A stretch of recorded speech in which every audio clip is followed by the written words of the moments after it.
السلام علیکم دوستو، اگر ہم یوں کہیں کہ عورت ایک معاشرے کی پہچان ہے تو یہ کہنا غلط نہ ہوگا، کیونکہ عورت ہر میدان میں اپنا لوہا منواتی آئی ہے، چاہے وہ کسی بھی فیلڈ میں ہو۔ یہ بھی آپ نے سنا ہوگا کہ اگر آپ ایک مرد کو تعلیم دلواتے ہیں تو ایک مرد کو ہی تعلیم دلواتے ہیں، لیکن اگر آپ ایک عورت کو تعلیم دلواتے ہیں تو آپ پوری نسل کو تعلیم دلواتے ہیں۔ دوستو، اس کی اگر سب سے اچھی کوئی مثال ہے تو وہ ہے میری کیوری، جو کہ نوبل پرائز جیتنے والی پہلی عورت اور سائنسدان ہونے پر اس میدان میں 2 بار نوبل پرائز جیتنے والی بھی پہلی عورت تھی۔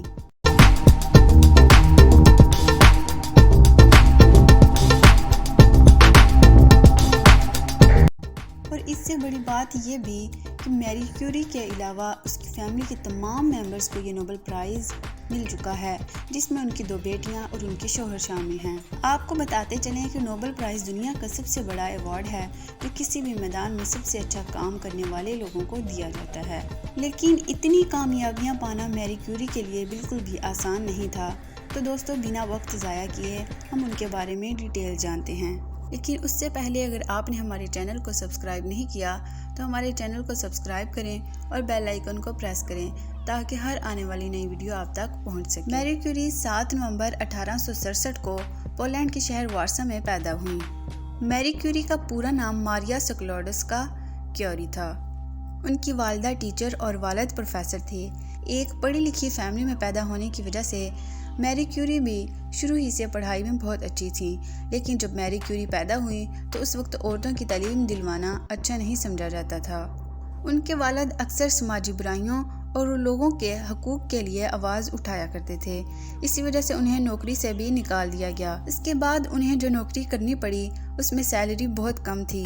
جب میری کیوری 10 سال کی تھی تو ان کی والدہ کا انتقال ہو گیا اور ان کے حالات بہت بگڑ گئے۔ پیسوں کی کمی کے باوجود میری کیوری نے اپنی اسکول کی تعلیم پوری کی اور پھر چھوٹے بچوں کو پڑھانا شروع کر دیا۔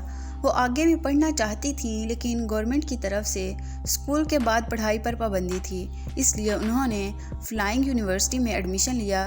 یہ یونیورسٹی ایسی تھی جہاں پر چوری چھپے ان عورتوں کو تعلیم دی جاتی تھی جو کہ آگے پڑھنا چاہتی تھیں لیکن سماجی مسئلوں کی بنا پر پڑھ نہیں پاتی تھیں۔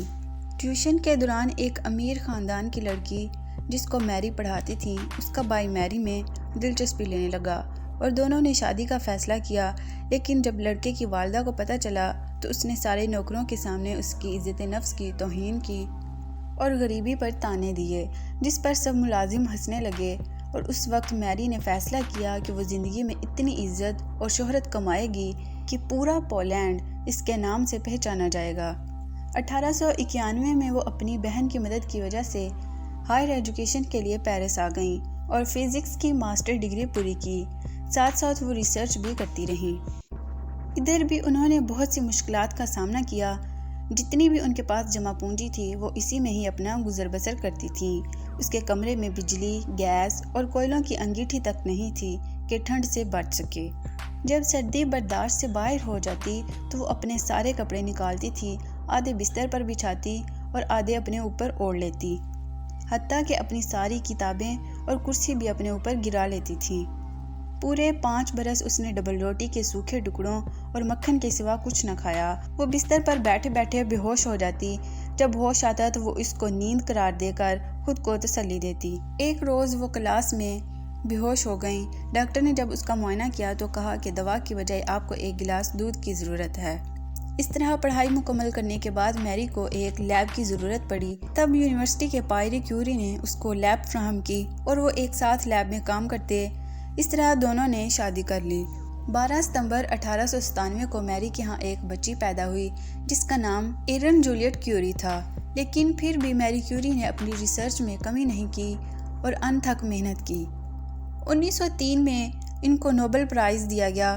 6 دسمبر 1904 کو ان کے ہاں ایک اور بیٹی نے جنم لیا، لیکن 1906 میں ان کے شوہر ایک ایکسیڈنٹ میں مارے گئے، لیکن انہوں نے خود کو سنبھالا اور یونیورسٹی آف پیرس میں پروفیسر لگ گئیں۔ اس طرح پروفیسر بننے والی بھی یہ پہلی عورت تھیں۔ میری کیوری اور ان کے شوہر دونوں نے مل کر ریڈیو ایکٹیویٹی کی ایجاد کی۔ لوگوں نے جب ریڈیم کا ثبوت مانگا تو میری کیوری اور پائری نے ایک خستہ حال احاطہ لیا جس کی چھت سلامت تھی اور نہ ہی فرش۔ وہ 4 برس تک اس میں لوہا پگھلاتے رہے۔ انہوں نے تنو تنہا 8 ٹن لوہا پگھلایا اور اس سے مٹر کے دانے کے برابر ریڈیم حاصل کی۔ بھٹی کے زہریلے دھوئیں نے میری کیوری کے پھیپھڑوں میں سوراخ کر دیے۔ یہ ریڈیم کینسر کے لاکھوں کروڑوں مریضوں کے لیے زندگی کا پیغام لے کر آئی۔ ہم آج جسے شعاعوں کا علاج کہتے ہیں، یہ میری کیوری ہی کی ایجاد تھی۔ جب پوری دنیا نے اس ایجاد پر اربوں ڈالر کی پیشکش کی تو اس نے پتہ ہے کیا کہا؟ اس نے کہا کہ میں یہ دریافت صرف اس کمپنی کو دوں گی جو پولینڈ کی ایک بوڑھی عورت کا مفت علاج کرے گی۔ جی ہاں، وہ امیر عورت جس نے کبھی کیوری کا کان سے پکڑ کر باہر نکال دیا تھا، وہ اس وقت کینسر کے مرض میں مبتلا ہو چکی تھی اور وہ اس وقت بسترے مرگ پر پڑی تھی۔ اس طرح 1911 میں انہیں ریڈیم کی کھوج پر نوبل پرائز دیا گیا اور اب وہ 2 بار نوبل پرائز جیتنے والی پہلی خاتون بن چکی تھیں۔ میری نے ایک ماں ہونے کی بھی ذمہ داری کو اچھے طریقے سے نبھایا اور اپنی بیٹیوں کی بھی اچھی پرورش کی۔ میری کیوری کی بیٹی ارینا کیوری کو بھی 1935 میں کیمسٹری کا نوبل پرائز ملا۔ انہیں یہ انعام اپنے شوہر کے ساتھ مل کر نئے مصنوعی عناصر بنانے پر ملا تھا۔ میری کیوری کی چھوٹی بیٹی ایو کیوری کو 1965 میں مختلف کنٹریز میں انقلاب لانے پر اور ورلڈ وار 2 میں پیس پر نوبل پرائز دیا گیا اور اس طرح ان کی پوری فیملی کو نوبل پرائز ملا ہے۔ میری کیوری کی تمام عمر تابکاری عناصر اور تجربات میں گزری۔ ان کی موت بھی انہی تجربوں میں تابکاری کے اثرات کے باعث ہوئی۔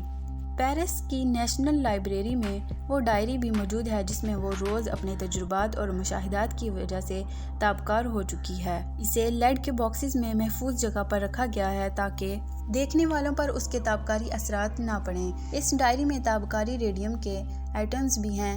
ایسے ہی میری کیوری کا جسم بھی تابکاری ایٹمز کی وجہ سے تابکار ہو گیا تھا، اس لیے ان کے جسد خاکی کو بھی لیڈ کی لائننگ میں ڈھکے تابوت میں رکھ کر دفنایا گیا۔